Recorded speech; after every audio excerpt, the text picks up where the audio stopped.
Halo semuanya, perkenalkan nama saya Niluh Putudita Pratiwi. Saya dari program studi S1 Pariwisata dengan NIM 2034109. Dan pada kesempatan kali ini, saya akan menjelaskan tentang epistemologi.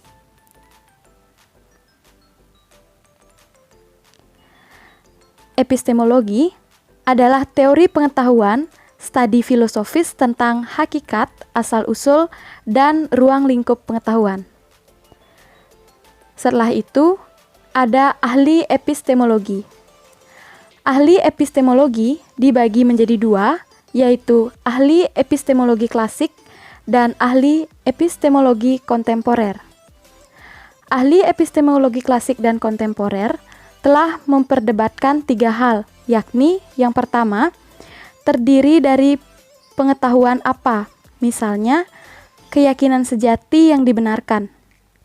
Yang kedua, berdasarkan apa pengetahuan tersebut, misalnya pengetahuan indrawi atau akal murni. Yang ketiga, yaitu sejauh mana pengetahuan kita, misalnya fakta objektif tidak bergantung pada konsep, serta fakta subjektif yang bergantung pada konsep. Perdebatan tentang topik semacam itu telah menduduki ahli epistemologi sejak zaman Plato. Selanjutnya, ada analisis pengetahuan. Analisis standar pengetahuan bermula dari Theaetetus Plato dan mengusulkan bahwa pengetahuan dibenarkan sebagai keyakinan yang benar. Analisis ini menghadapi tantangan serius yang disebut dengan masalah Gettier. Setelah 4 dekade penelitian yang giat, ahli epistemologi kontemporer masih belum menemukan solusi yang diterima secara luas untuk masalah Gettier. Karena bagaimanapun, masalah Gettier secara epistemologi penting, karena pemahaman kita yang tepat tentang pengetahuan proposisional membutuhkan analisis bukti-bukti dari pengetahuan tersebut. Berikutnya ada empirisme modern.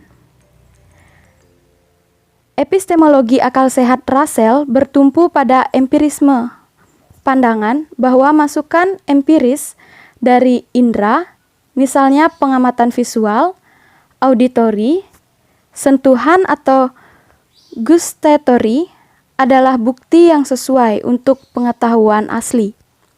Singkatnya, Russell berpendapat bahwa semua pengetahuan yang menegaskan keberadaan adalah empiris, dan satu-satunya pengetahuan a priori tentang keberadaan adalah hipotetis. Selanjutnya yaitu justifikasi epistemik. Ahli epistemologi kontemporer telah memberikan perhatian yang cermat pada kondisi yang menentukan dan menjelaskan untuk pembenaran epistemik. Jenis pembenaran yang sesuai dengan pengetahuan, sebagian besar ahli logika epistemo kontemporer setuju bahwa pembenaran epistemik tidak dapat dibatalkan, bahwa proposisi pembenaran dapat berhenti menjadi pembenaran bagi seseorang ketika orang tersebut memperoleh pembenaran tambahan. Misalnya, pembenaran seseorang untuk berpikir bahwa ada genangan air di jalan di depan dapat dikalahkan oleh bukti baru yang diperoleh seseorang saat mendekati tempat yang relevan di jalan. Berikutnya ada skeptisisme. Skeptisisme influensial ada dua jenis, yaitu pengetahuan skeptisisme dan justifikasi skeptisisme.